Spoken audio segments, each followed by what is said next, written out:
तब देखिए खबरों का हाई स्पीड शो एक्सप्रेस 100।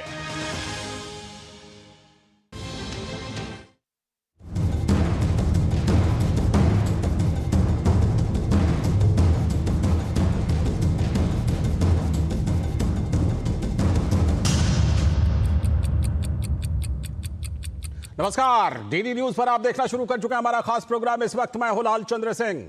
अगले एक घंटे में देखेंगे कुछ ऐसी खबरें जिन पर चर्चा जरूरी है, और ये चर्चा हम करेंगे अपने संवाददाताओं और खास मेहमानों के साथ। और आज सबसे पहले बात करेंगे कि कर्नाटक में भी सिद्धारमैया सरकार ने अब सीबीआई को कह दिया है ना, यहां नहीं। जबकि आपको याद होगा कि हाल में सीएम सिद्धारमैया के ऊपर भी भ्रष्टाचार के बड़े बड़े आरोप लगे हैं। जो एसटी फंड ट्रांसफर घोटाला था उसमें तो खुद कबूल भी कर चुके हैं। साथ में मुडा जमीन घोटाला, वो मामला भी चल ही रहा है। हाईकोर्ट ने परमिशन दे दिया है कि हां, सीएम के खिलाफ केस चलाया जाए। और इस बीच में सीबीआई को कह दिया ना, नो एंट्री। तो इस पर करेंगे बात। और इसके बाद आज की खास चर्चा होगी कि राजधानी दिल्ली में एक मामला सामने आया है।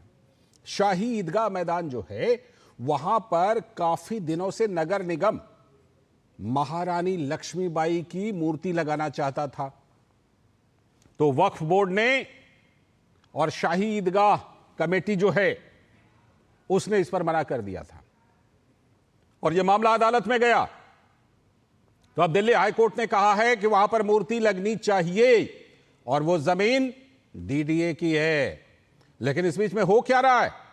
व्हाट्सएप ग्रुप बना करके लोगों को भड़काया जा रहा है कि हमारी जमीन छीनी जा रही है, पहुंचो ईदगाह पहुंचो। कौन कर रहा है ये सब? क्या है इसके पीछे मकसद? और ये सब कहां जाकर रुकने वाला है? इस पर करेंगे आज खास चर्चा खास मेहमानों के साथ। और इसके बाद आज की एक और बात होगी कि पश्चिम बंगाल में बिहार के युवक सीआरपीएफ की परीक्षा देने पहुंचे थे। तो वहां पर उनको कहा गया कि जरा बांग्ला बोल करके दिखाओ। बांग्ला नहीं बोल पाए, तो हिंदी भाषी होने की वजह से सिलीगुड़ी में गुंडों ने उनकी पिटाई कर दी। और वो संगठन चलाते हैं, किनकी शाह पर चलाते हैं? उनको बाहरी जो रोहिंग्या आते हैं, बांग्लादेशी आते हैं, उनसे उनको कोई दिक्कत नहीं है। दिक्कत किनसे है कि अगर बिहार से या किसी दूसरे राज्य से वहां जाकर प्रतियोगिता परीक्षा में हिस्सा लेने के लिए कोई जाता है तो उससे दिक्कत है, हिंदी भाषियों से दिक्कत है। कौन है इसके पीछे? करेंगे पड़ताल। होंगे तमाम सवाल जवाब, लेकिन सबसे पहले इस वक्त की हेडलाइंस। वाईएसआर कांग्रेस पार्टी के प्रमुख जगनमोहन रेड्डी के तिरुपति जाने के फैसले पर विभिन्न सामाजिक संगठनों ने नाराजगी की व्यक्त। भाजपा ने भी साधा निशाना। मामले की जांच के लिए एसआईटी का हुआ गठन।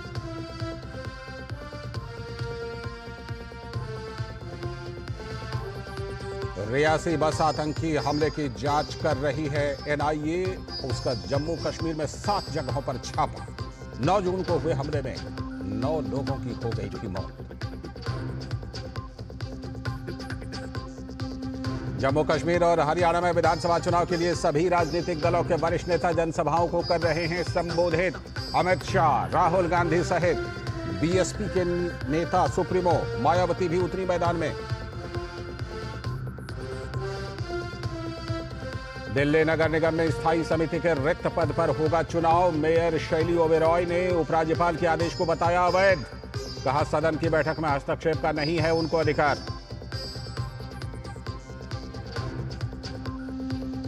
दिल्ली यूनिवर्सिटी यानी डीयू में छात्र संघ चुनाव के लिए मतदान जारी। एबीवीपी और एनएसयूआई के बीच कड़ा मुकाबला, लेकिन आज नहीं हो पाएगी मतों की गिनती।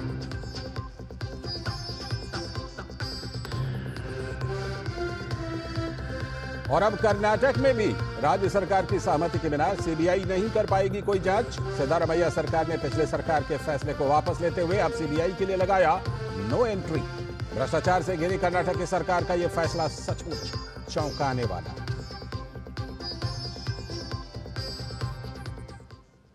तो ये थी इस वक्त की हेडलाइंस। अब देखते हैं खबरों को विस्तार से। और आज हम सबसे पहले बात करेंगे कि कर्नाटक में सिद्धारमैया सरकार के ऊपर एक से बढ़कर एक आरोप लगे हैं।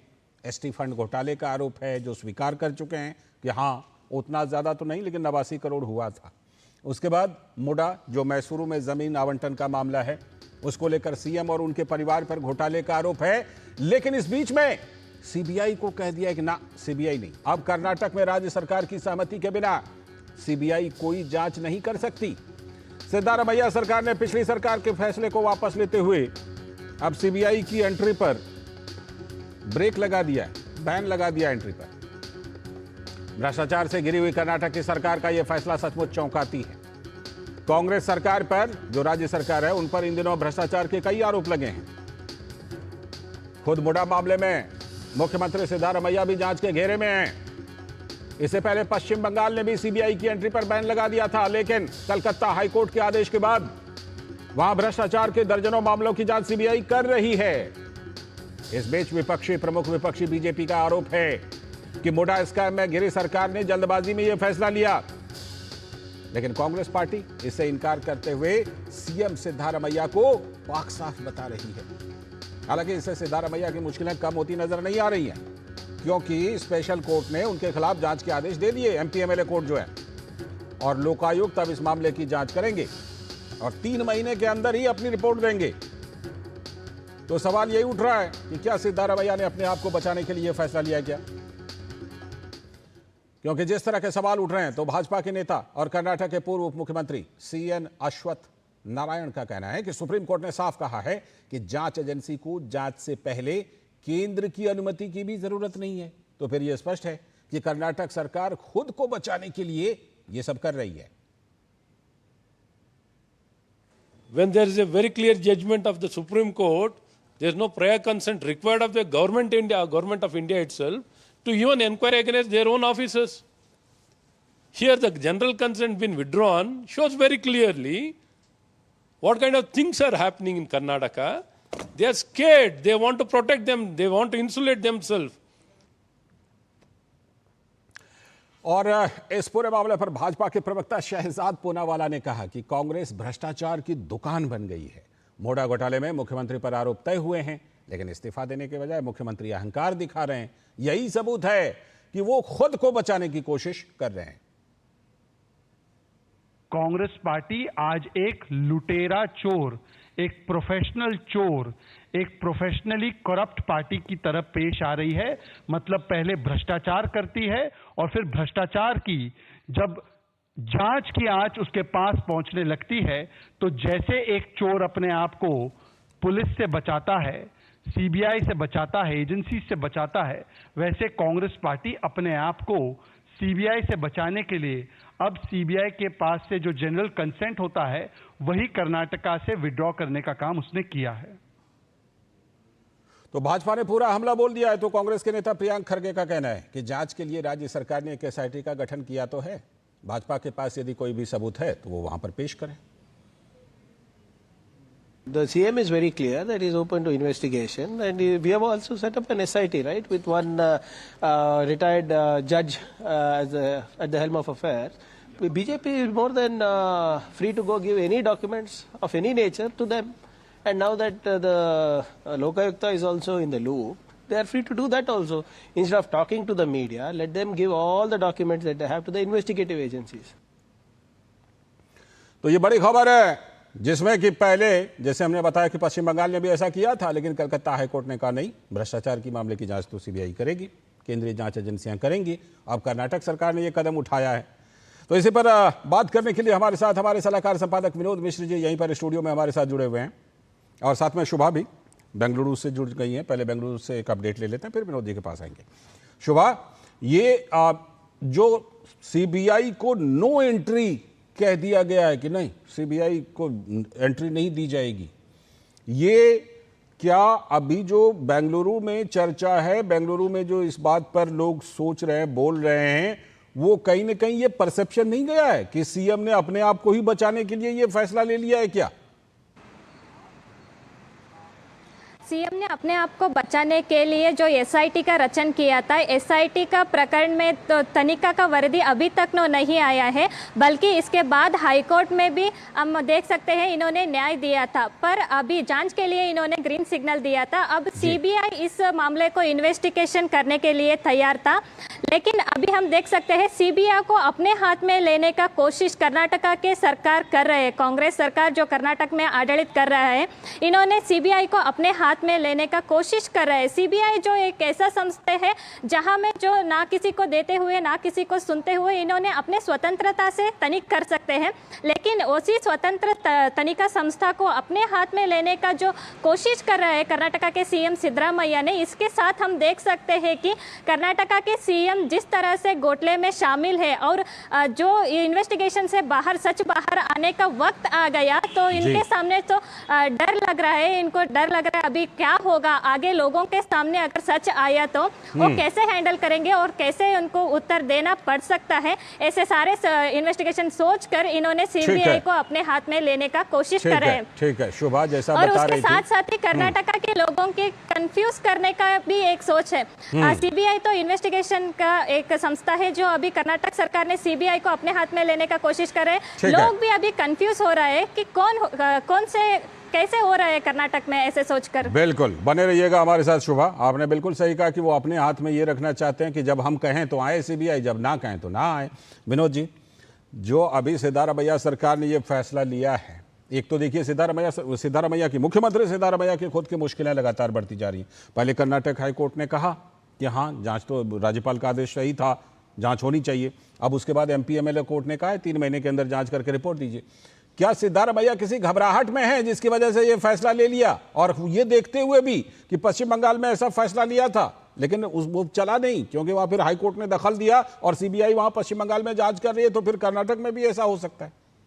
लाल जी, दरअसल हमारी रिपोर्टर जो सुबह हैं कर्नाटक से, बेंगलोर से जो कह रही हैं वो यही कह रही है। वो बहुत साफ साफ कहना चाह रही है कि वो कह रही है कि वो पूरी जांच जो है वो सिद्धारमैया अपने हाथ में रखना चाह रहे हैं। वो अपने ये जांच प्रक्रिया को, किसी भी जांच प्रक्रिया को अपने हाथ से वो बाहर नहीं देना चाह रहे हैं, और यही बात वो कह रही थी दरअसल। तो वो जांच कैसे ये है कि अब सिद्धारमैया, सीएम सिद्धारमैया के सामने में 2 विकल्प है जी। एक विकल्प ये है कि वो इस जांच को, जो मुडा स्कैम है और जिसमें उनके पत्नी के नाम से 14 प्लॉट अलॉट किया गया था मुडा के तरफ से, तो उस जांच में उनके सामने में 2 ऑप्शन है। एक तो वो आम आदमी की तरह उस जांच का फेस करे, और एक दूसरा ऑप्शन उनके पास है कि सीएम अरविंद केजरीवाल की तरह वो सीएम बने रहकर भी उस जांच को फेस करें। ये 2 ऑप्शन है, इसमें मोरालिटी की बात है। अब जब स्पेशल कोर्ट ने उनके खिलाफ में जांच के आदेश दे दिया है, एफआईआर करने की बात हुई है, और वो उसके बाद एक उसी के साथ में अगर आप देखिए, अगर हम आपको याद हो तो कभी येदियुरप्पा को उसी के जैसे इस लोकायुक्त की जांच हुई थी, येदियुरप्पा को रिजाइन करना पड़ा था। बिल्कुल। लेकिन सिद्धारमैया चूंकि इस बात को मानते नहीं है, वो कह रहे हैं कि एसआईटी हमने अलग से बनाया है। अब उनको जो ये बात, ये सीबीआई का जो वो कंसेंट वाली बात को कैबिनेट में उन्होंने कल लाया है कि सीबीआई को कंसेंट जब स्टेट गवर्नमेंट की नहीं होगी तब तक वो जांच नहीं कर पाएगी। तो ऐसे कंसेंट को लेके अभी देश में लगभग 11 ऐसे स्टेट है, पश्चिम बंगाल, तमिलनाडु आप देख लीजिए, उस समय में राजस्थान भी कभी अशोक गहलोत के सरकार में उन्होंने भी ऐसा किया था। कई ऐसे स्टेट में जहां जहां विपक्ष के शासन में लोग हैं स्टेट, उन्होंने सबसे पहले नो कहा था। लेकिन जैसे ही ममता बनर्जी इसके खिलाफ में सुप्रीम कोर्ट आई थी सीबीआई की उस जांच को लेके, जैसे हाईकोर्ट ने जांच की प्रक्रिया में सीबीआई को सामने लाया, चाहे मनरेगा घोटाला हो या कितने घोटाला, आवास विकास का घोटाला हो, दर्जनों घोटाले में जब कोर्ट ने शुरू किया सीबीआई को देना, तो ममता बनर्जी की कोर्ट में जब आई थी सुप्रीम कोर्ट में, तो सुप्रीम कोर्ट ने साफ किया था उसी समय में कि सीबीआई एक स्वतंत्र एजेंसी है और राष्ट्रीय एजेंसी है, इसे जांच करने के लिए किसी के कंसेंट की, इवन की सेंट्रल गवर्नमेंट की भी कंसेंट की जरूरत नहीं है। इतने साफ नियम के बाद भी, सुप्रीम कोर्ट के आदेश के बाद भी, अगर कोई स्टेट गवर्नमेंट अपना वो पुराना एक्ट 1947 का दिल्ली पुलिस एक्ट को ढूंढ लेती है तो वो उनकी मर्जी है। लेकिन इतना तो तय है कि अब इस जांच के मामले में जो अभी जांच सिद्धारमैया पे हो रही है, उनके कंसेंट देने या न देने से उनकी जांच प्रक्रिया नहीं रुकती है। सिर्फ उनकी मोरालिटी पे डिपेंड है कि सीएम सिद्धारमैया अपने पद से इस्तीफा देते हैं या नहीं देते हैं। आपने 2 विकल्प गिनाए थे, एक तो ये कि इस्तीफा दें, दूसरा था कि नहीं अरविंद केजरीवाल की तरह जेल चले जाएं लेकिन इस्तीफा ना दें। पहले वाले में भी 2 विकल्प है, एक आतिशी टाइप की कोई मुख्यमंत्री बने जो बगल में एक कुर्सी लगा दे, ये भी मैं प्राय आजकल इन दिनों इन चीज़ों का उल्लेख कर रहा हूं।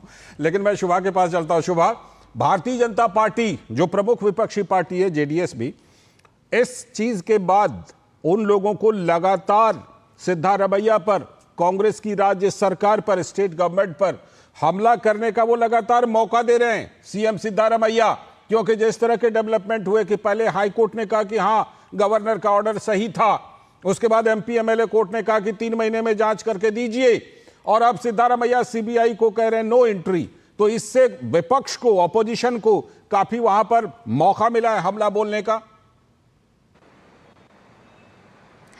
विपक्ष तो कई दिनों से प्रतिभटन का जारी ही रखा है। इन्होंने, इनका प्रश्न सही था, लेकिन इन्होंने लोगों के साथ मिलकर कहा था सिद्धरामैया जी जो घोटाले में हो या नहीं हो, इसके सारे प्रश्न का उत्तर लेने के लिए उनके अपने पद को जो इस्तीफा का मांग की थी, इस्तीफा होने के बाद इन्होंने सही तरह से तनिक करके इनके सारे ऊपर जो प्रश्न था वो सारे प्रश्न का उत्तर ले सकते थे। लेकिन कर्नाटका के सीएम सिद्धरामैया ना उत्तर देने के लिए तैयार है, ना तनिक के लिए तैयार है। अभी सीबीआई को भी इन्होंने बैन करने का जो कोशिश कर रहे हैं, और इसके चलते और इन्होंने एक और बात कही है, जो अधिकारियों को जिसने कैबिनेट में जो भी प्रश्न उठेगा वो प्रश्न को सभी राज्य सरकार के कहने पर इन्होंने अपने राज्यपाल को कहना, ऐसे नियम रचा है। और नियम से लग रहा है कि सीएम को अभी तो डर लग रहा है कि आगे जाके क्या हो सकता है। इसके लिए सभी जो आडಳಿत में है इनका कंट्रोल करने का कोशिश कर रहे हैं। और इसी कांग्रेस पक्ष ने तभी तो बीजेपी वालों ने और जेडीएस वालों ने कोई नई रूल्स बनाए तो प्रश्न करते थे, लेकिन अभी इन्होंने सीबीआई के ऊपर जो प्रेशर डाल रहे हैं उसके बारे में इन्होंने ना किसी को पूछते हुए ना किसी को सुनते हुए इन्होंने अपने मर्जी से जो रूल्स बना रहे हैं, इसके लिए सारे इफेक्ट कर्नाटका के जनता के ऊपर हो रहे हैं। बिल्कुल। विनोद जी, आपसे एक चीज पर मैं जरूर चर्चा करना चाहूंगा। जो कांग्रेस की तरफ से प्रियंक खरगे का जो तर्क है कि एसआईटी का गठन कर तो दिया है, बीजेपी के पास अगर कोई सबूत है तो वहां जाकर के वो दें। तो सवाल यह है कि कांग्रेस के इस तर्क में कितना दम है कि एसआईटी का गठन तो कर दिया है लेकिन सीबीआई को नो एंट्री। तो कांग्रेस ये बताते हुए ये प्रियंक खरगे शायद इस बात को भूल जाते हैं कि एसआईटी एक सीएम के अंदर में है। अब वो सीएम जो है वो गृह मंत्री भी है अपने, जो बात सुबह कह रही थी कि अपने हाथ में रखना चाहते जो सुबह थी। हाँ। तो क्या कोई एसआईटी जो सीएम के अंदर की है वो क्या सीएम के इस भ्रष्टाचार के मामले की और इस घोटाले की जांच कर पाएगी? ये सब इसलिए ये सब सारी चीजें भ्रम फैलाने की कोशिश हो रही है, जो सुबह कह रही थी। दरअसल कांग्रेस में दिक्कत सिर्फ इसको लेके है, लीडरशिप को लेके जी सॉरी जी लीडरशिप को लेके दिक्कत यह है कि अगला चीफ मिनिस्टर कौन होगा, उसमें पहला नाम डीके शिव कुमार का है।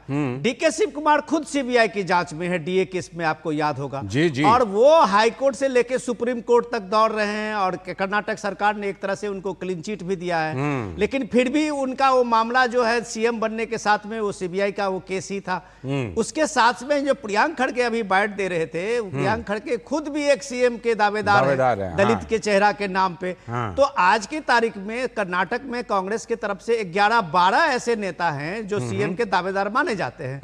अब सवाल यह है कि ये कांग्रेस पार्टी के लिए, आलाकमान के लिए मुश्किल है कि सिद्धारमैया को हटा के अगर दूसरे को सीएम वो लाते हैं वो कितने दिन इस बोझ को ढो पाएगा। ये अभी कांग्रेस पार्टी के लिए बड़ी चिंता की बात है, इसलिए ये टाइम बाय हो रहा है और उसके पास में सिद्धारमैया के पास में और कोई विकल्प नहीं है। बिल्कुल। और मुझे लगता है कि क्योंकि विकल्प नहीं है तो उसी घबराहट में इस तरह के फैसले शायद ले रहे हैं और उनको ये नहीं पता कि पश्चिम बंगाल में क्या हुआ है। फिलहाल बहुत बहुत शुक्रिया शोभा जुड़ने के लिए और वहां से अपडेट देने के लिए। और विनोद जी, आप हमारे साथ बने रहिएगा क्योंकि अभी हम आगे एक चर्चा करने वाले हैं, खास चर्चा आज। और वो खास चर्चा ये है कि किस तरह से दिल्ली के एक मामले को लेकर के पूरा जो है सिस्टम लगा हुआ है भ्रम फैलाने में और लोगों को भड़काने में। यह मामला दरअसल महारानी लक्ष्मीबाई की प्रतिमा लगाने का है, जो कि शाही ईदगाह मैदान में लगाने का ऑर्डर हाईकोर्ट ने दे दिया है। बताएंगे इसके बारे में और करेंगे खास चर्चा। फिलहाल वक्त है एक छोटे से ब्रेक का। आपके घर के खाने में रेस्टोरेंट जैसा स्वाद ले आए MDH का शाही पनीर मसाला। पनीर को क्या मस्त बना डाला। बेटियां घर की रौनक हैं। बेटियां घर संवारती हैं। बेटियां पीढ़ियां सजाती हैं। बेटियां घर की बुनियाद कहलाती हैं। बेटियों को सलाम करता है मोंगिया स्टील, स्टील का बादशाह। हाथ धोकर आते हैं। साबुन की जगह हैंड वॉश। मोहन का प्रमोशन हो गया क्या? सैवलॉन हैंड वॉश तो हमारा रोज का है। सिर्फ 10 रुपए में 200 ml हैंड वॉश बनाओ। Savlon powder to gel hand wash, germ से बचाए, शान बढ़ाए। बात जब पीढ़ियों के लिए बनने वाले घर की हो तो जिम्मेदारी बड़ी हो जाती है। गैलेंट समझता है ये जिम्मेदारी। अब डबल एम रिब्स के साथ गैलेंट एडवांस TMT रीबार, निर्माण का रियल हीरो। दादी के हाथों का जादू और खुशबू से महकता घर। MDH गरम मसाला, असली मसालों से भरा हूँ मैं, क्योंकि हर रिश्ता है स्वाद से जुड़ा। स्वागत है ब्रेक के बाद। DD न्यूज पर आप देख रहे हैं इस वक्त, और जैसा कि हमने बताया था कि अब करेंगे हम खास चर्चा, और वो खास चर्चा है राजधानी दिल्ली से जुड़ा एक मामला है जिसमें कि महारानी लक्ष्मीबाई की प्रतिमा को लगाने का विरोध किया गया था। अब कोर्ट ने ऑर्डर दिया। भ्रम की सियासत में राष्ट्र नायकों का भी विरोध। महारानी लक्ष्मीबाई राष्ट्रीय गौरव की प्रतीक हैं, बचपन से हम लोग पढ़ते आए हैं। दिल्ली हाई कोर्ट ने राजधानी दिल्ली के ईदगाह मैदान में झांसी की रानी की मूर्ति लगाने के मामले में अब स्पष्ट निर्देश दे दिया है। कोर्ट ने शाही ईदगाह समिति को सांप्रदायिक राजनीति करने पर कड़ी फटकार भी लगाई है। मूर्ति लगाने के खिलाफ याचिका दायर करने वाली शाही ईदगाह प्रबंधन कमेटी ने कल इसको लेकर माफीनामा कोर्ट में दाखिल किया था।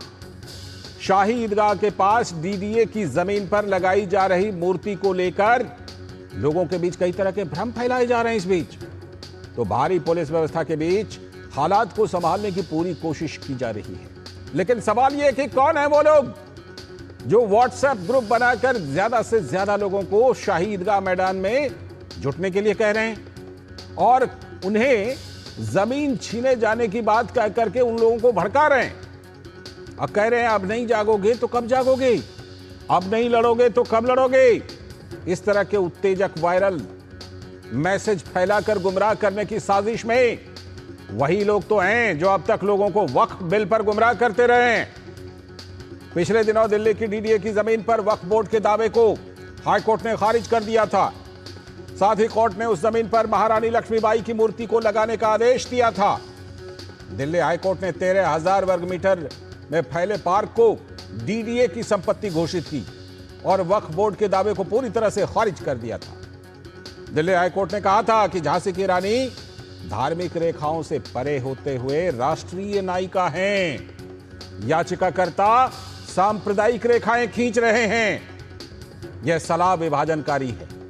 रानी लक्ष्मीबाई की मूर्ति लगाने के लिए ईदगाह समिति को भी आगे आना चाहिए था। वक्फ बोर्ड के विवादित जमीन अधिग्रहण को लेकर 90,000 से भी ज्यादा मुकदमे इस समय ट्रिब्यूनल में लंबित हैं, और इसमें ज्यादा केस करीब 60,000 से भी ज्यादा मुस्लिम समुदाय के लोगों ने ही तो किया है। लेकिन भ्रम क्या फैलाया जा रहा है कि आपकी जमीन छीन ली जाएगी, जबकि आंकड़े क्या कहते हैं। 2006 में वक्फ के पास महज 1.2 लाख एकड़ जमीन थी। 2013 में जो मनमोहन सरकार में मनमोहनी संशोधन हुआ तो उसमें यूजर्स क्लॉज जोड़ने पर 9.4 लाख एकड़ जमीन वक्फ की कैसे हो गई।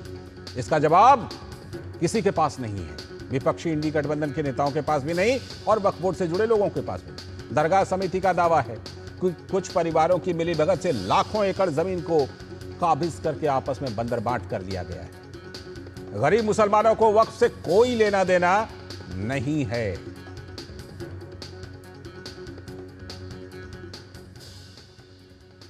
यह सब सच्चाई है, लेकिन सियासत तो सियासत है। आम आदमी पार्टी के नेता संजय सिंह ने हैदराबाद में कहा कि अभी तो यह शुरुआत है, यह सबकी संपत्ति जब्त करने का षड्यंत्र है। कोई मत सोचिएगा कि यह सिर्फ मुसलमानों की लड़ाई है। ये सबकी संपत्ति कब्जा कर लेंगे। आज मुसलमानों की करेंगे, कर गुरुद्वारा की जमीन कब्जा करेंगे, फिर मंदिरों की जमीन कब्जा करेंगे, फिर चर्चों की जमीन कब्जा करेंगे, सिखों की, ईसाइयों की, हिंदुओं की, मुसलमानों की, सबकी जमीन कब्जा करेंगे। अभी तो शुरुआत है। अगर इनको अभी नहीं रोका तो आने वाले दिनों में सभी धर्म के लोगों को चोट पहुंचाई जाएगी, उनके जमीनों पर कब्जा किया जाएगा। इसलिए इस लड़ाई को हमें बड़ा बनाना है, छोटा नहीं बनाना है। ये वक्फ बोर्ड के समर्थन में बोल रहे थे। आप भ्रम में मत रहिएगा कि ये वक्फ बोर्ड के विरोध में बोल रहे थे कि वक्फ सभी की संपत्ति कब्जा लेगा। समर्थन में बोल रहे थे संजय सिंह। AIMIM के प्रमुख असदुद्दीन ओवैसी का भी कहना है कि इस कानून के बनने के बाद वक्फ के पास जिन जमीनों के कागजात नहीं हैं उन्हें कौन लेगा। ये अगर कानून बन जाएगा, उत्तर प्रदेश में 1,21,000 वक्फ की प्रॉपर्टीज है, 1,12,000 के पास कागज ही नहीं है। वक्फ का यूजर खत्म हो गया तो जायदादें कौन लेगा? वो जायदादें कौन लेगा बताओ? तुम्हारे पास लीगल उसके ऊपर इख्तियारी नहीं होगा, कोई भी घुस जाएगा।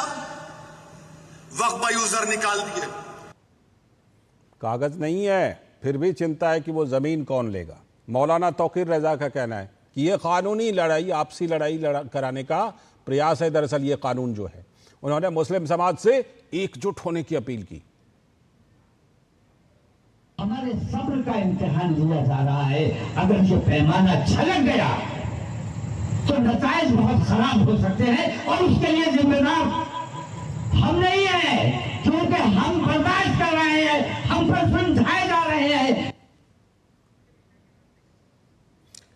तो ऐसा लग रहा है कि इस मामले को कहीं ना कहीं आप चाहे तौकीर रजा को सुन लीजिए, असदुद्दीन ओवैसी को सुन लीजिए, संजय सिंह को सुन लीजिए, विपक्ष के बड़े बड़े नेताओं को सुन लीजिए, तो आपको लगेगा कि ये जो वक्फ बोर्ड में संशोधन कानून आया है ना, उसके लिए ये पिच शायद तैयार की जा रही है। लेकिन तथ्य और इंसाफ कुछ और है। इसी पर चर्चा करने के लिए हमारे साथ जुड़ रहे हैं हमारे संवाददाता विकास सारथी जुड़ चुके हैं, जो अदालती मामलों पर बड़ी पैनी नजर रखते हैं। साथ में हमारे साथ हमारे सलाहकार संपादक विनोद मिश्र जी तो हैं ही, जयप्रकाश जी भारतीय जनता पार्टी के प्रवक्ता और विजय कौशिक जी कांग्रेस के नेता। दोनों का बहुत बहुत स्वागत। जयप्रकाश जी और विजय जी, आप दोनों के पास आता हूं। पहले जरा एक अपडेट विकास से लेता हूं। विकास, जिस तरह से ये जो शाही ईदगाह वाला मामला है, हालांकि इसमें शायद 27 सितंबर को फाइनल सुनवाई होनी है, लेकिन फिलहाल ये कह दिया गया है कि हाँ, महारानी लक्ष्मीबाई की मूर्ति को लगाया जाना चाहिए और यह भी कहा कि जमीन तो डीडीए की है। कब से ये मामला चल रहा था, थोड़ा बैकग्राउंड हमारे दर्शकों को बताइए, बैकग्राउंडर। बिल्कुल लालचंद जी, इसकी सुनवाई अब 1 अक्टूबर को होनी है और आज कोर्ट को यह बताया गया कि ईदगाह समिति ने, क्योंकि आप याद करें कि कोर्ट ने कड़ी फटकार लगाई थी पिछली सुनवाई में और ये कहा था कि आपने याचिका में जो बातें कही हैं, खासतौर से सिंगल जज के फैसले को लेकर के उन पर व्यक्तिगत आक्षेप लगाए गए, निष्पक्षता पर सवाल उठाए गए और कुछ ऐसे बातें लिखी गई थी जिन पर हाई कोर्ट की जो डबल डिवीजन बेंच थी उसने कड़ी आपत्ति जताई थी। तो वो माफी मांग ली है ईदगाह समिति ने और अब 1 अक्टूबर को इसकी सुनवाई होगी। जहां तक पूरे विवाद की बात है, ईदगाह समिति का ये दावा है कि मूर्ति अगर वहां पर लगाई जाती है पार्क में तो इससे उनके जो नमाज पढ़ने की जो पूरी प्रक्रिया है वो बाधित हो सकती है और इसको लेकर के उन्होंने अपनी तमाम आशंकाएं जताई थी। कोर्ट ने यह साफ किया कि आपकी जो जमीन है वो ईदगाह के भीतर की है, जो पार्क है ये डीडीए का पार्क है। लेकिन कोर्ट ने इससे भी एक कदम और आगे जाते हुए ये कहा कि हम एक समय के लिए मान लें कि ये आपकी जमीन थी, तो ये विरोध करना भी अपने आप में अनुचित है, क्योंकि जहां तक रानी लक्ष्मीबाई का सवाल है, वो एक राष्ट्रीय नायिका हैं, उनको आप इस तरह से धार्मिक खांचों में कैसे बांट सकते हैं? उनकी मूर्ति लगाने को आप कोई रिलीजियस ऐसी प्रैक्टिस नहीं कह सकते जिससे आपकी भावनाएं आहत होती हों। तो कोर्ट ने 2 बातों को लेकर के कड़ी फटकार लगाई थी। पहला ये कि आप हमारे जो ऐतिहासिक नायक हैं उनको आखिर अपनी सांप्रदायिक राजनीति में क्यों घसीट रहे हैं, उनको लेकर के डिविजनल पॉलिटिक्स क्यों की जा रही है। और दूसरी बात यह कि आपका मालिकाना हक है ही नहीं, वहां पर जिस जमीन पर इस मूर्ति को स्थापित किया जा रहा है वो डीडीए की है। तो आपकी आपत्तियां तथ्यात्मक रूप से भी गलत हैं और भावनात्मक रूप से आप इसलिए गलत हैं कि आप हमारे एक इतिहास की नायिका को रिलीजियंस के आधार पर, रिलीजन लाइन पर आप बांटने की कोशिश कर रहे हैं। ये बहुत ही निंदनीय काम है। बिल्कुल, ये दोनों बातें महत्वपूर्ण हैं कि एक तो ये आपकी जमीन है नहीं, और अगर कहीं से कुछ थोड़ा बहुत दावा बनता भी है तो महारानी लक्ष्मीबाई पर भी आपत्ति है आपको। बहुत ही महत्वपूर्ण बातें। 1 अक्टूबर को आप बता रहे हैं कि दोबारा इसकी सुनवाई होनी है, लेकिन फिलहाल आदेश तो दे ही दिया है। विनोद जी, जो ये एक मामला है, ये एक और वानगी है, क्योंकि इस तरह के देखिए लगातार इस तरह के उदाहरण आते रहे। तमिलनाडु का मंदिर हो, गांव हो, बिहार की ज़मीन हो, कि कहीं पर कुछ और हो, कभी कुतुब मीनार का कुछ सुनाई पड़ जाता है, कभी ताजमहल का कभी सुनाई पड़ जाता है। मुझे तो लगता है वक्फ बोर्ड अगर इसी तरह दावा करते रहे तो संजय सिंह जो अभी कह रहे थे, जो नैरेटिव बना रहे थे कि दूसरों का सबका ले लिया जाएगा गुरुद्वारा वगैरह। मुझे लगता है कि कहीं ऐसा ना हो कि कल को वक्फ बोर्ड संजय सिंह के घर पर ही दावा कर दे या हमारे इस स्टूडियो पे आके दावा कर दे। मामला तो उल्टा है, लेकिन नैरेटिव बिल्कुल अलग बनाया जा रहा है। विनोद जी।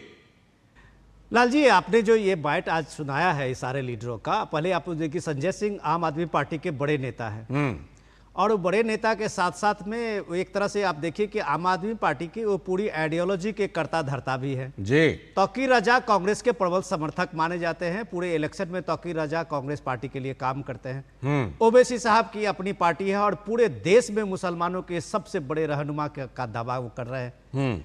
इन सारे रहनुमाओं के जितने बयान हैं, ये आज जो ईदगाह मैदान में जो भीड़ जमा हो रही थी और सोशल मीडिया पे जो वायरल हो रहे थे, अब नहीं लड़ोगे तो कब लड़ोगे, ये उन्हीं के बयानों का हिस्सा है।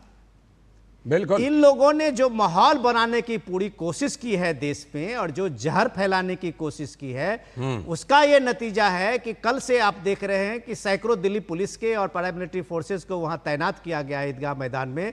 लोगों को यह सुन के हैरानी होगी कि रानी लक्ष्मीबाई की मूर्ति लगने का विरोध हो रहा है इस भ्रम में, इस र्यूमर में कि ये जमीनें कहीं आपकी छिन गई तो फिर आपका क्या होगा। किसकी जमीन है? डीडीए की जमीन है। 13,000 वर्ग मीटर का वो जमीन है डीडीए का पार्क, जिस पार्क को आप यूज करते हैं क्योंकि ईदगाह के आपका जो मस्जिद है उसके सामने का वो पार्क है, आप उसको यूज करते हैं। चूंकि वक्फ का एक क्लॉज है यूजर्स का, तो यूज करते करते आपने मान लिया कि ये वक्फ की प्रॉपर्टी, आप हाई कोर्ट तक चले गए। ये कितना शर्मनाक है और बेहद इस देश के लिए कितना खतरनाक है, इस चीज को समझना होगा। जो संजय सिंह अभी कह रहे थे, इसी बात को कहते हुए जो जेपीसी के चेयरमैन हैं जगदम्बिका पाल जी, कल परसों हमने उनका बाइट भी सुनाया था। वो ये बात कह रहे हैं कि ये बात तो समझ से परे है कि जो नेता अभी उस बोर्ड के जेपीसी के मेंबर हैं, वो अपने विरोध जो भी उनके इसमें है, वो उसमें जेपीसी के बैठक में 6-7 बैठक हो चुकी है जिसमें वो रख सकते हैं, लेकिन वो जेपीसी में रखने के बजाय वो लोगों में रख रहे हैं जी। वो लोगों में उसका एक भ्रम फैला रहे हैं। तो सीधा सा इस बात को ये जाएगा कि इनको वक्त से ज्यादा इनको एक पोलराइज करना है और ये सारी पार्टियों में अभी कंपटीशन है कि मुसलमानों का असली रहनुमा कौन है। इसलिए इस वक्त के नाम पे ये सारा ड्रामा आप देख रहे हैं। जी विजय जी, आपकी आंखों के, कांग्रेस की आंखों के तारे मौलाना तौकीर रजा लोगों को भड़का रहे हैं, लेकिन कांग्रेस की तरफ से हमें चाहिए शाही ईदगाह महारानी लक्ष्मीबाई की मूर्ति वाला मामला हो या ऐसे तमाम मामले हो, कांग्रेस की तरफ से हमें कुछ भी सुनने के लिए हमारे कान तरस जाते हैं, कुछ देखने के लिए आंखें तरस जाती हैं।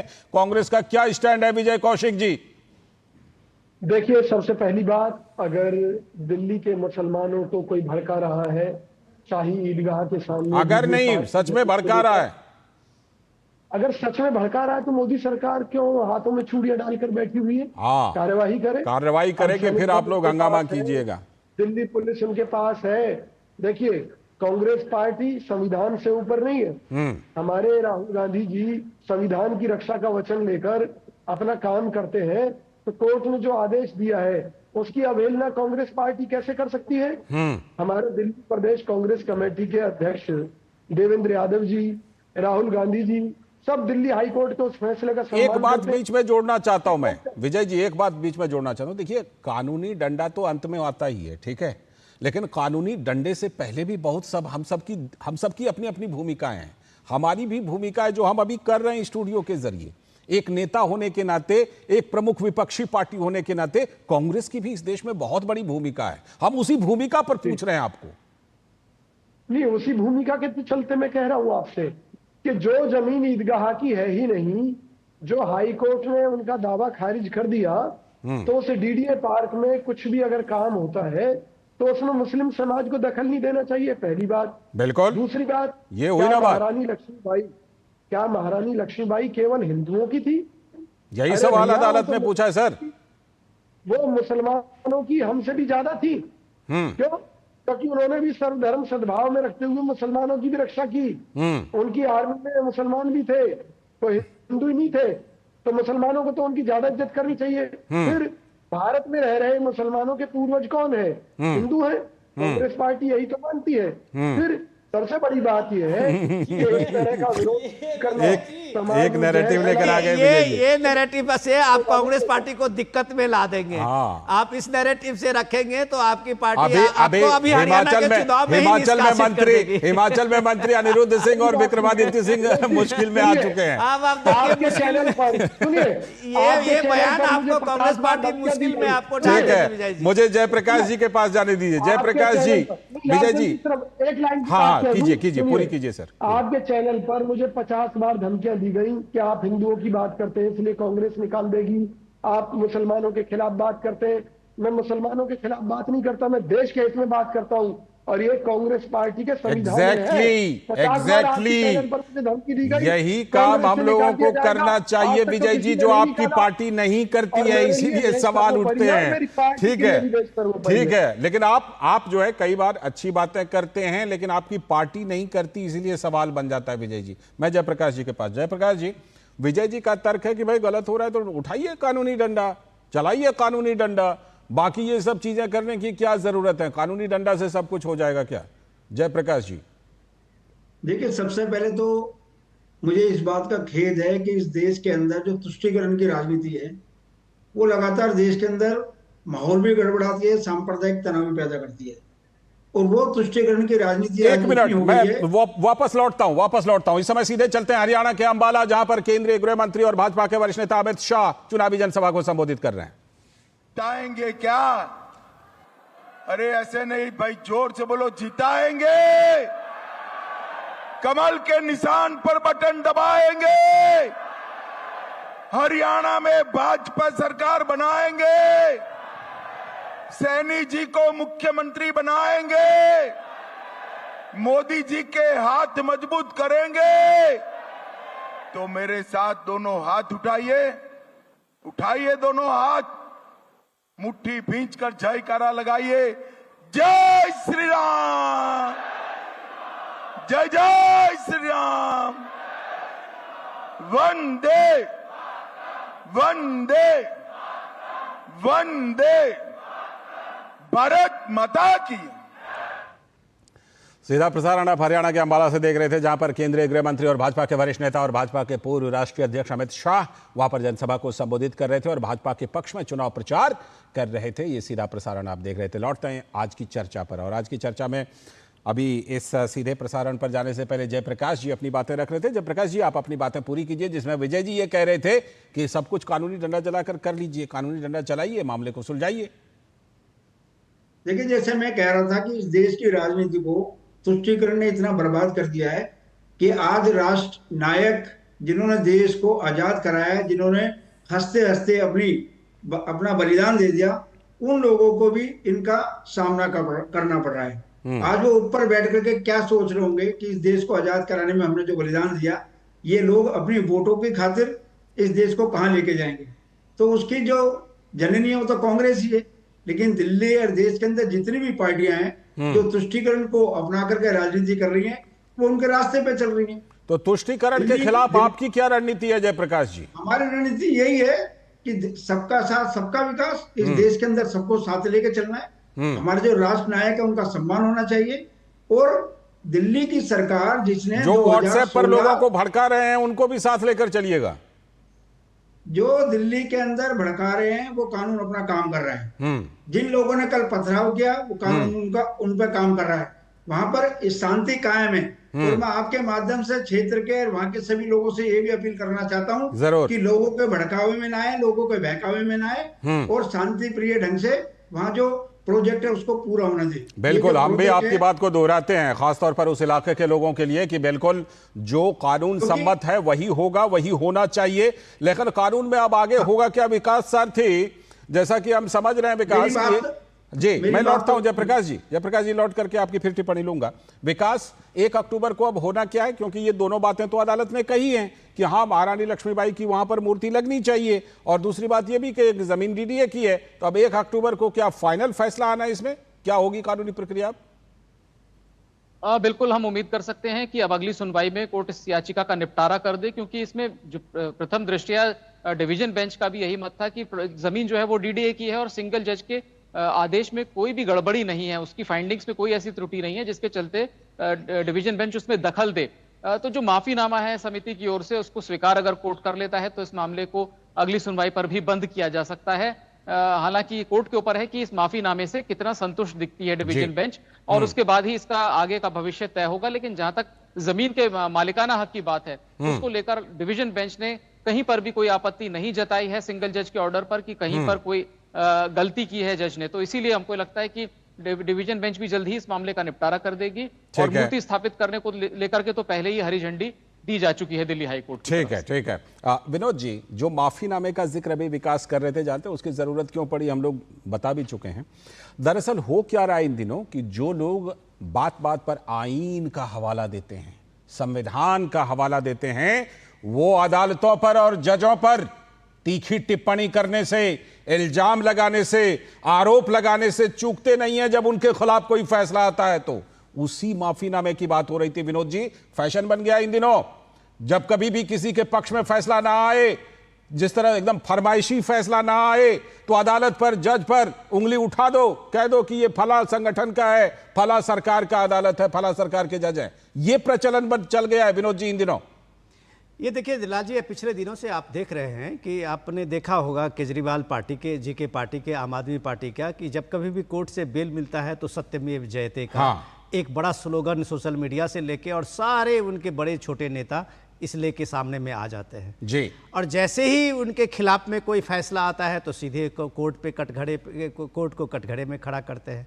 कल ही कई बात आप देख लीजिए। आपके सवाल का जवाब देते हुए मैं ये कह रहा हूँ कि जो लोग आईन और संविधान खतरे में और संविधान की दुहाई देते हुए ये इलेक्शन लड़ा है 2024 के लोकसभा इलेक्शन में, संजय राउत को मानहानि के केस में, आप ये देखिए संजय राउत को मानहानि के केस में कल 25,000 का जुर्माना लगाया गया और जेल की सजा की 15 दिन का जेल, 15 दिन के जेल की बात हुई है। कोर्ट ने उनको आगे की हाई कोर्ट और सुप्रीम कोर्ट के लिए जाने के लिए स्वतंत्र किया है कि आप जा सकते हैं।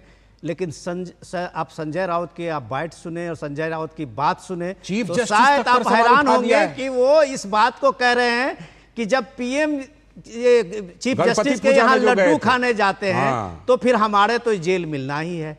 इस तरह के नैरेटिव इस देश में नाराज नेता, पार्टी के बड़े नेता दे रहे हैं। तो कोर्ट में किस तरह की अवमानना ये कर रहे हैं जो संविधान को खतरे में बता के अभी इलेक्शन लड़ते हुए आए हैं। सवाल उससे इंपॉर्टेंट ये है कि आखिर ये परेशानी ये वक्फ के नाम पे और वक्फ बिल संशोधन के नाम पे क्यों है, ये बात लोगों को समझने की जरूरत है। ठीक है, ये समझने की जरूरत इसलिए है कि अभी जो जेपीसी में ये मामला है, जो बात अभी आपने ओवैसी साहब का सुना, और ओवैसी साहब कह रहे थे कि 1.5 लाख एकड़ जमीन का यूपी में कोई कागज ही नहीं है। अच्छा, तो बिना कागज तो बिना कागज का तुम कैसे क्लेम करोगे? ठीक इसके केस का हवाला देते मैं आपको बताऊं कि सुप्रीम कोर्ट में एक केस आया था जब आगरा के इसके ताजमहल पे वक्फ के बोर्ड ने ये दावा किया था कि ये आगरा का जो ताजमहल है वो वक्फ की संपत्ति है। तो सुप्रीम कोर्ट ने पहले ही केस के पहले दिन शुरुआत में पूछ लिया कि कागज दिखाओ। ठीक, कि शाहजहां ने तुम्हें ये वक्फ के नाम कैसे करके गए हैं? तो वक्फ का मतलब होता है अल्लाह के नाम से दान की हुई चीजें। अब अल्लाह के नाम से दान की हुई चीजें तो पीछे चली गई। 2013 के जो संशोधन है, जो ओवैसी साहब इतने घबराए हुए हैं और देश में मोर्चा संभाले हुए हैं, जो संजय सिंह उस बात का इंटरप्रेट कर रहे हैं, या आपने देखा बरेली के जो मौलाना साहब हैं वो जिस तरह से तौकीर रजा इसको कूद फांद रहे हैं, या ऐसे दर्जनों मौलाना किस तरह से इस चीज को, जाकिर नाइक तक इसको कैसे देश में हवा बना रहे हैं, उनको ये समझने की जरूरत है, या देश के लोगों को समझने की जरूरत है कि जिसमें यूजर्स एक्ट जब से लगाया गया 2013 में, मनमोहनी संशोधन की बात कर रहे हैं। यस, उस 2013 के संशोधन में जब से यूजर्स दिया गया तब से उनको दान और पत्ते की और पेपर की जरूरत नहीं है। वक्फ ने कह दिया तमिलनाडु के गांव जो है वो पूरा वक्फ की संपत्ति है, तो अब तमिलनाडु के गांव के लोगों को यह साबित करना पड़ेगा ट्रिब्यूनल में कि नहीं ये हमारी पुश्तैनी जमीन है। नालंदा बिहार के सारे लोगों को अगर वक्फ ने नोटिस दे दिया उस गांव के लोगों की ये सारे वक्फ की जमीन है, तो अब उस गांव के लोगों को यह साबित करना पड़ेगा कि उसकी जमीन नहीं है, उसकी जमीन जो है वो जमीन की हमारे पास पुश्तैनी पेपर है। अब इस तरह के जब इस देश में भसर मचा रखा है पूरे जगह पे, दिल्ली के 6 जो कम से कम 1000 साल पुराने मंदिर होंगे उस पे वक्फ ने पिछले हफ्ते का ये नोटिस दिया है कि ये मंदिरें सारी वक्फ की संपत्ति पे है। तो ये ईदगाह के मैदान जैसे आप ये जो बात देख रहे हैं और बवाल देख रहे हैं, ऐसे बवाल का मोर्चा तो देश में हजारों जगह सही बात, अभी आप एमपी में ने देखा होगा, तभी तो 90,000 मामले दर्ज हैं, तभी तो 90,000 हर जगह अगर आप यूजर्स पे करेंगे तो वक्फ के लोग जहां भी हाथ रखेंगे वो वक्फ बोर्ड की जमीन होगी। और आपको साबित करना होगा, वक्फ को साबित नहीं करना होगा इस बात के लिए, आपको साबित करना होगा कि ये वक्फ की जमीन नहीं है। हाँ विजय जी, आप ही के पास तो आ रहा था मैं। विजय जी ये बताइए, ये जो अभी विनोद जी जिक्र कर रहे थे, अगर कहें तो जिस तरह की चीजें दिखाई पड़ती हैं, लगता है एक विषबेल खड़ा हो गया है। इसको बोने का काम तो कांग्रेस नहीं किया है, बो करके और समय समय पर उसको सींचने का काम, कभी 1995 का संशोधन तो कभी 2013 का मनमोहनी संशोधन, वक्फ बोर्ड को बिल्कुल निरंकुश बना दिया आपने। देखिए लालचंद जी, निरंकुशता वाली कोई बात नहीं है। इस देश में संविधान द्वारा प्रदत्त शक्तियों के आधार पर कोर्ट से ऊपर कभी कोई नहीं रहा। अगर कोर्टों से भी ऊपर होती वक्फ बोर्ड तो ये 90,000 मामले कोर्टों में ना चल रहे होते। कोर्ट में नहीं है, ये वक्फ बोर्ड के अंदर ही है, वक्फ बोर्ड ट्रिब्यूनल में ये मामला है 90,000, कोर्ट में नहीं है, क्योंकि आपने ऐसा संशोधन कर दिया, आपने कहा कि मामले भी ट्रिब्यूनल, वक्फ बोर्ड ट्रिब्यूनल में ही चलेंगे, कोर्ट में नहीं चलेंगे।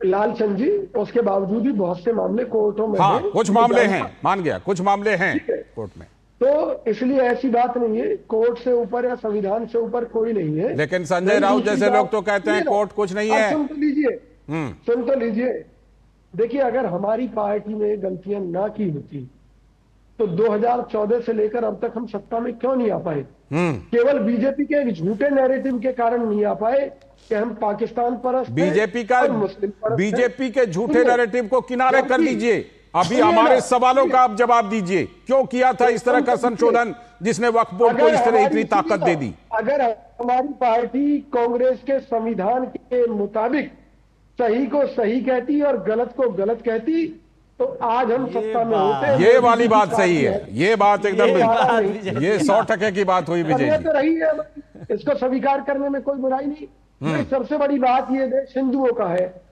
हमने अलग से पाकिस्तान दे दिया, फिर भी मुस्लिम भाइयों को यहाँ रखा, तो उन्हें भी तो बड़प्पन दिखाना होगा। पाकिस्तान से भी ज्यादा जमीन वक्फ बोर्ड को दे दिया, 9.5 लाख एकड़ जमीन। तो सबसे बड़ी बात यह है कि जब इस देश का हिंदू अगर अपने आप को असुरक्षित महसूस करेगा अपने ही छोटे भाइयों से, तो उसका फायदा भाजपा जैसी पार्टियां भाई भाई के बीच में तो जब आप मौका दीजिएगा तो काहे नहीं उठाएंगे फायदा? जयप्रकाश जी की पार्टी क्यों नहीं फायदा उठा? एक सवाल मैं विजय जी से पूछना चाहता हूं। विजय जी, हरियाणा के चुनाव में तो जो पूरी पार्टी आपकी दम लगा रही है, मुझे लगता है कि वक्फ वहां पे भी एक मुद्दा बन रहा है, बिल्कुल। हरियाणा में ऐसे कई जमीनें हैं, जैसे आपने एक देखा होगा, एक गांव है हरियाणा के पास में लगे हुए जहां पे गुरुद्वारा की जमीन को वक्फ ने हथिया लिया था। हाँ। अब आप हरियाणा में जब लोगों के बात करते जाएंगे तो पूछेंगे कि पहले तुम ये बताओ कि वक्फ के संशोधन में आप हैं या नहीं है। इसका जवाब आप हरियाणा में कैसे देते हैं? नहीं, जवाब तो संजय सिंह को भी मिल गया होगा, जो कह रहे थे कि पहले ये मस्जिद कब जाएंगे फिर गुरुद्वारा। अब जयप्रकाश जी का एक फाइनल कमेंट मुझे लेने दीजिए। उस गाँव में कोई है भी नहीं। जयप्रकाश जी का एक फाइनल कमेंट, जयप्रकाश जी फाइनल कमेंट। लालचंद जी, सबसे आखिरी में सबसे कम समय आपने मुझे दिया है। नहीं आप बोलिए सर, आपके लिए टाइम रखा हुआ है, बचा के बोलिए। अपने मित्र से ये पूछना चाहता हूं कि ये जो बोल रहे हैं ये इनका पर्सनल बयान है या कांग्रेस का बयान है? हाँ, अगर ये बात सच है, क्योंकि अगर कांग्रेस का आधिकारिक बयान है तो फिर ये अलग बात है, अगर इनका पर्सनल बयान है तो अलग बात है, क्योंकि जो यहाँ बैठे हैं वो पार्टी के नाते बैठे। दूसरा, ये तुष्टीकरण की राजनीति ने देश को बर्बाद किया है, दिल्ली को बर्बाद किया है। संजय सिंह जो राज्यसभा के सदस्य हैं, उनके बयान ने दिल्ली के अंदर माहौल खराब करने की कोशिश की है। और दिल्ली में जिस प्रकार से उनका जो बयान अभी महारानी लक्ष्मीबाई के प्रोजेक्ट के तहत आया, वो बहुत दुर्भाग्यपूर्ण है। क्योंकि ये प्रोजेक्ट आजाद मार्केट से लेकर के वो झंडे वालान तक जो जाम लगता है, जो 2-3 चौक बीच में पड़ते हैं, वो प्रोजेक्ट वो है जो 2016 से 17 में पास हुआ था। 2018 में अरविंद केजरीवाल की सरकार ने उसको पास किया जी। और जो मूर्ति लग रही है, मूर्ति के साथ दो मूर्तियां और लग रही हैं। कानून के मुताबिक ही काम होना चाहिए, कानून के मुताबिक हो रहा है। महारानी लक्ष्मीबाई के साथ 2 मूर्तियां और लग रही हैं। शुक्रिया, समय की कमी है अभी, शुक्रिया, फिलहाल समय की कमी है। कभी और जुड़ेंगे जयप्रकाश जी, कभी और जुड़ेंगे और व्यापक चर्चा करेंगे। फिलहाल बहुत बहुत शुक्रिया जयप्रकाश जी, विजय जी, विनोद जी और विकास, आपका भी जुड़ने के लिए बहुत बहुत शुक्रिया। लेकिन ये बात जरूर है कि ये व्हाट्सएप ग्रुप वगैरह बनाकर कुछ होगा नहीं, होगा जो कुछ वो अदालत में होगा और कानून के मुताबिक होगा। और कागज नहीं है तो कागज दिखाइए, यानी तो कोई व्यक्ति नहीं लेगा बल्कि सरकारी संपत्ति होगी वो। वक्त है एक ब्रेक का। ब्रेक के बाद जब लौटेंगे तो देखेंगे कि पश्चिम बंगाल में हिंदी भाषियों पर हमले करने के लिए कौन भड़का रहा है।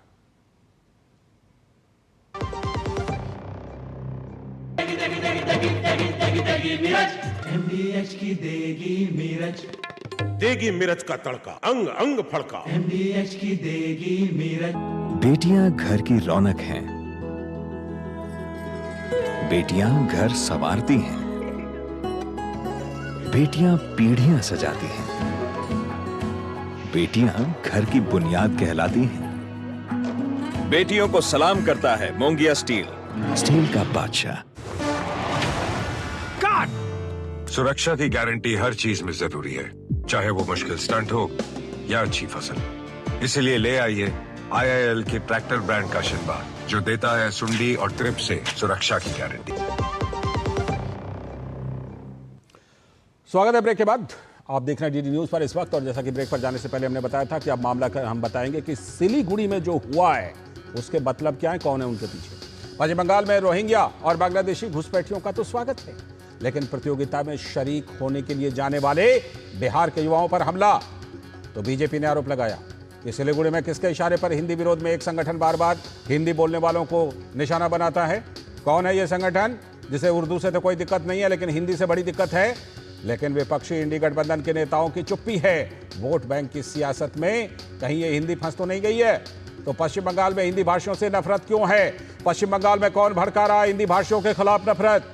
ममता सरकार के पश्चिम बंगाल में रोहिंग्या और बांग्लादेशी घुसपैठियों का तो स्वागत है, लेकिन प्रतियोगिता परीक्षा में शरीक होने के लिए जाने वाले बिहार के युवाओं पर हमला। प्रमुख विपक्षी पार्टी बीजेपी ने वहां पर आरोप लगाया कि ममता बनर्जी सरकार और विपक्षी इंडी गठबंधन चुपचाप हैं। सिलीगुड़ी में किसके इशारे पर एक संगठन बार बार हिंदी बोलने वालों को निशाना बनाता है?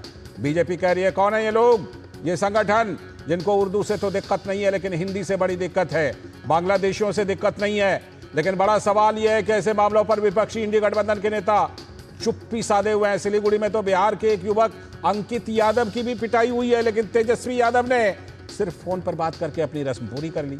हर मुद्दे पर जाति जाति जाति करने वाले विपक्षी इंडी गठबंधन के नेता वोट बैंक की राजनीति के लिए ममता सरकार के प्रति नरम क्यों हैं? केंद्रीय मंत्री गिरिराज सिंह ने ममता सरकार और इंडी गठबंधन के नेताओं पर खुलकर हमला इस मामले को लेकर बोला है। तो भाजपा के वरिष्ठ नेता और केंद्रीय मंत्री गिरिराज सिंह का कहना है कि ममता सरकार रोहिंग्या के लिए तो रेड कारपेट बिछाकर स्वागत करती है, लेकिन अपने ही देश के बच्चों के साथ ऐसा अन्याय करती है। ममता बनर्जी की सरकार जहां रोहिंग्या और बांग्लादेशी घुसपैठियों के लिए, मुसलमानों के लिए रेड कारपेट बिछा के रखती है, वहां अपने ही देश के बच्चे, बिहार के बच्चे अगर जा रहे हैं वहां एग्जाम देने के लिए, उनके साथ गुंडाई कर रहे हैं, मार रहे हैं, पीट रहे हैं, भगा रहे हैं। ये बिहार के तेजस्वी यादव भी देखे, राहुल गांधी भी देखे और बताएं कि बंगाल में बंगाल राष्ट्र है और या बंगाल भारत का एक अंग है। ये बड़ा सवाल है और जेडीयू के प्रवक्ता नीरज कुमार का कहना है कि ऐसे उपद्रवियों पर कड़ी कार्रवाई होनी चाहिए। पश्चिम बंगाल तो हमारा हिस्सा रहा है, बिहार, बंगाल, उड़ीसा ये तो हमारा बिहार का हिस्सा रहा है। तो ऐसे उपद्रवी, मैं उसको उपद्रवी मानता हूँ, जो लोग इस ढंग का भाषाई या क्षेत्रीय भावना भड़काते हैं, तो मुकम्मल कार्रवाई जो हुआ है उसको अंतिम अंजाम तक पहुँचाना चाहिए पश्चिम बंगाल सरकार का।